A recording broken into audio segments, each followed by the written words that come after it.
Again, as with last chapter, massive trigger warning for child abuse, homophobia, transphobia, trauma, and the like. Welcome to Chapter 2 of Hogwarts Bouquet, an AO3 fanfiction of trans Harry Potter by ElizabethEmerald. Chapter 2 is titled, Minerva Calls for Aid. McGonagall stepped out of the flue into her cottage in northern Scotland. In truth, the cottage was hardly ever used. She spent so much of her year in the castle that there was a layer of dust over everything in the house. It would take a bit of work to get it livable again, but that could wait.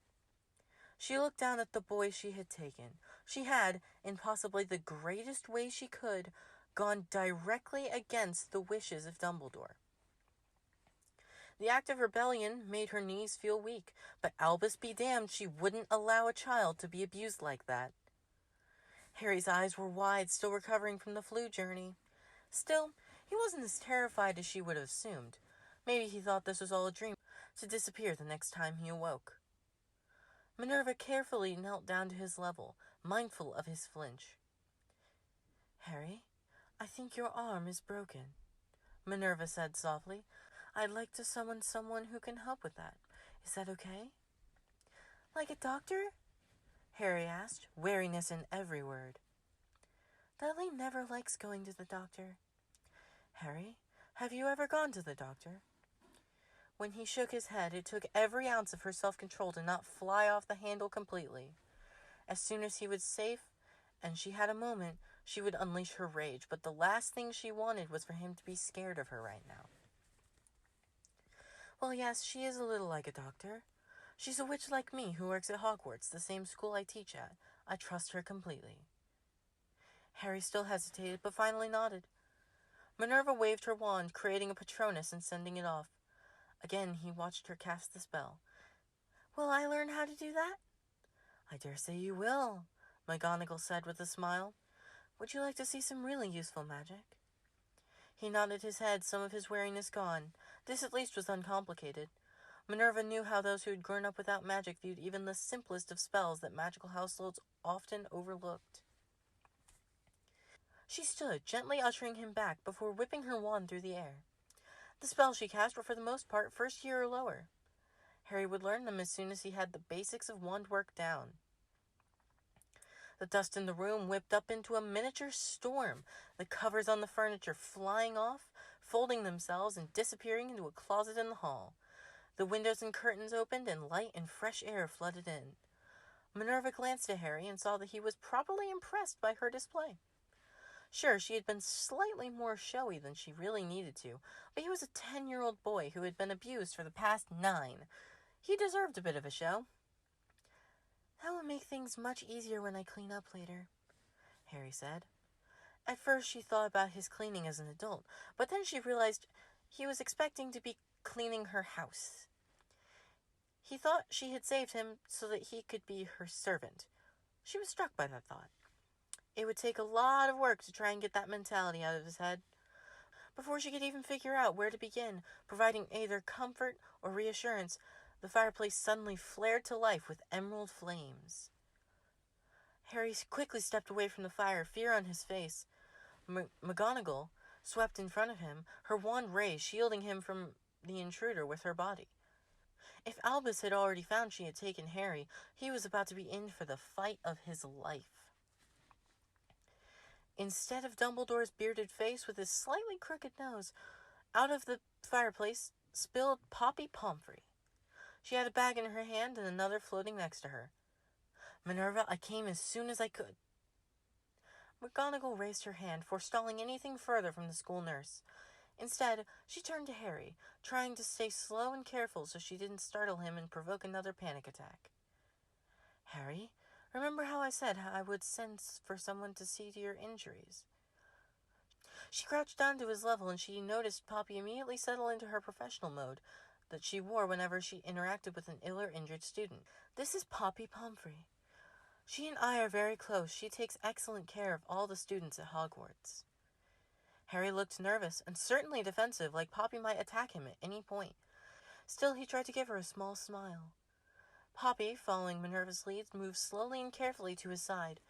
She had dealt with more than her fair share of abused or scared kids in the Hogwarts hospital wing. "Hello, Mr. Potter," Poppy said.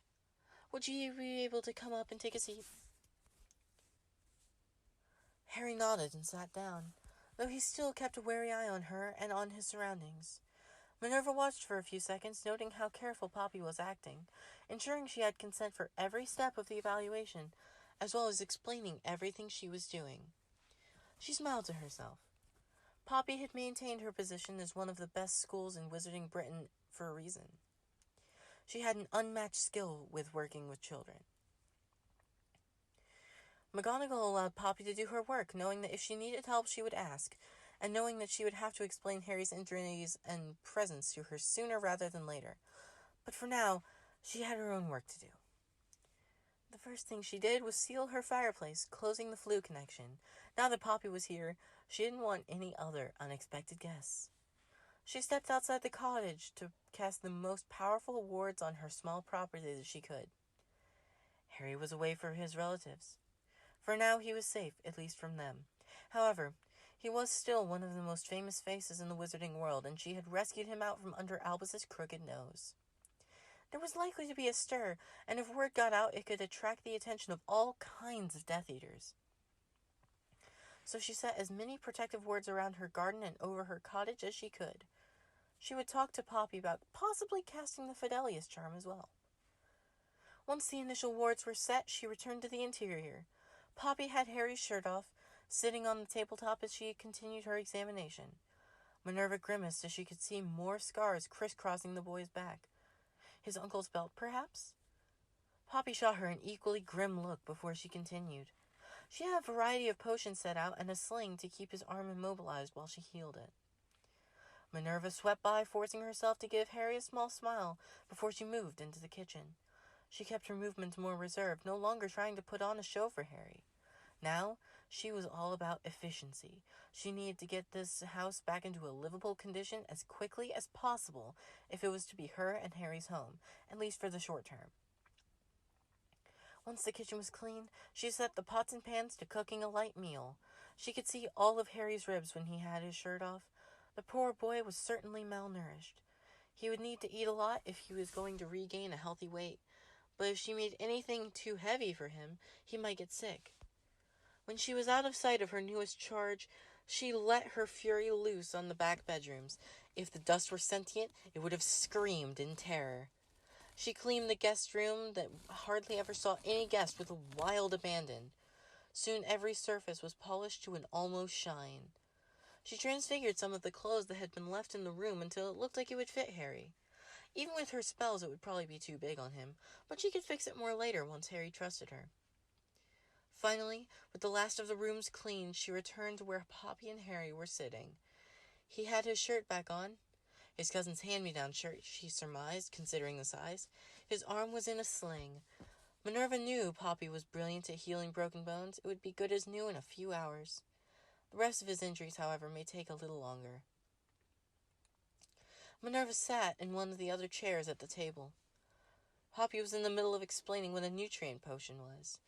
Harry had an uncorked flask in his hand and was giving the potion in question a curious look. He had several empty potion vials in front of him. He knocked back the potion, then his curious look shifted as he stuck his tongue out. Not as bad as the bone healing potion, but still, it has a bad texture, Harry said. McGonagall had to admit she agreed with Harry. The entire family of potions under the Skelegro label that were used for a wide variety of skeletal-related maladies had a foul taste. Now that Poppy seemed to have finished caring for Harry's many injuries, and Minerva had returned to the table, she looked at her expectantly. "Now I'm sure Professor McGonagall is going to have a long conversation with you, Mr. Potter," Poppy said. "I'll leave you now. I'm sure your future professor and I will have our own long conversation later." She tried to make her voice sound friendly, but Harry still blanched, noting her annoyance, and no doubt blaming himself for it. McGonagall reached out for her hand to stop her from rising. Both women noticed Harry's flinch in the way he hung his head, trying to make himself smaller. "Please stay, Poppy. I'm going to need your help." Minerva took a moment to gather her thoughts before returning to Harry. "Mr. Potter, Harry, I'm sure you have a lot of questions. I've just turned your entire world upside down, and there's a lot about your life I need to explain. But the most important thing you need to know is that you did not deserve to be hurt by your relatives. You were placed with them for your protection, and if I had known how you were being treated, I would have removed you from them sooner." She could almost see his disbelieving her. It would take time, so much time for him to heal from what his relatives did to him, not just in his body but in his mind. She also noticed Poppy paying close attention to what she was telling Harry. "I know you may not believe it now, but you deserve to be treated with love and kindness. In fact, a lot of what I tell you may seem unbelievable. You, Harry James Potter, are magical, just like me and Poppy. Next year when you turn 11, you will be welcomed to Hogwarts School of Witchcraft and Wizardry. Your parents, James and Lily Potter, were also a wizard and a witch, respectively. They loved you very much, and they died to protect you." Harry finally looked up at her, his eyes wide. "You mean they didn't die in a car crash?" Minerva's hand flew to her mouth while Poppy mirrored the action. There was a lot of damage to undo. Thank you for listening to Chapter 2 of Hogwarts Bouquet by ElizabethEmerald. Have a lovely day. Thank you for watching.